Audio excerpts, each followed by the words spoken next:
Bonjour chers amis, c'est avec un plaisir que je reviens encore pour parler avec vous de ce coaching de Ramadan.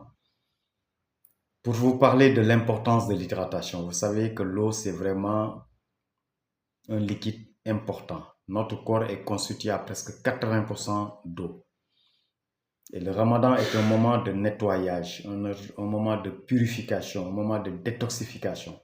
Donc, il faudrait qu'on puisse apporter beaucoup d'eau, beaucoup de liquide pour que le corps, dans son métabolisme, puisse aussi produire beaucoup d'urine pour pouvoir éliminer tous ces déchets et ces toxines qui ont été collectés pendant toute la journée.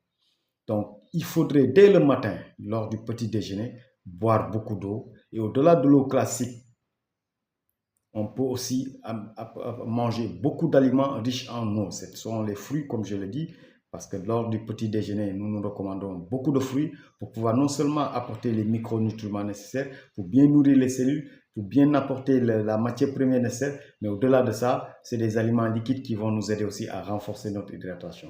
Après ça aussi, si vous pouvez privilégier les tisanes, surtout avec des plantes vertes comme les feuilles de menthe, les feuilles de basilic, les citronnelles. Donc ça, c'est aussi une tisane qui va nous aider non seulement à détoxifier, mais surtout à augmenter la quantité d'eau que nous apportons à notre corps.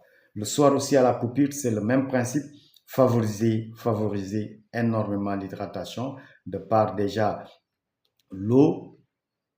Si c'est une tisane aussi, une eau chaude, la tisane pour la boisson chaude. Au-delà de ça aussi, introduire les soupes, les potages qui sont des repas liquides, surtout les potages de légumes, ou qui sont vraiment aujourd'hui un type d'alimentation très bénéfique, très riche et qui est adapté franchement à un accompagnement de l'activité métabolique pendant le mois de Ramadan. Donc après ça aussi, il y a les légumes.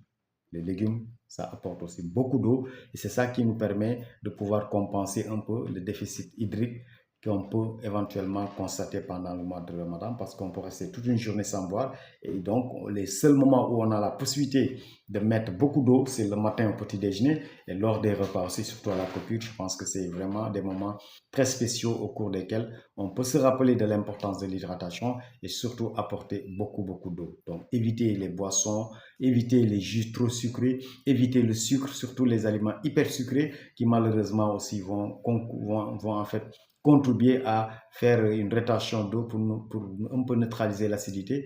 Et c'est ça qui malheureusement aussi va mettre notre corps dans un état un peu de souffrance. Donc, l'eau, c'est capital, surtout en période de jeûne. Donc, n'oubliez pas de boire, mais surtout buvez en fait, des liquides qui sont censés, c'est-à-dire l'eau, ou bien les potages, ou bien de manger beaucoup de légumes, ou bien beaucoup de fruits pour pouvoir apporter énormément de bienfaits par rapport aux bénéfices qu'on peut tirer du mois de Ramadan.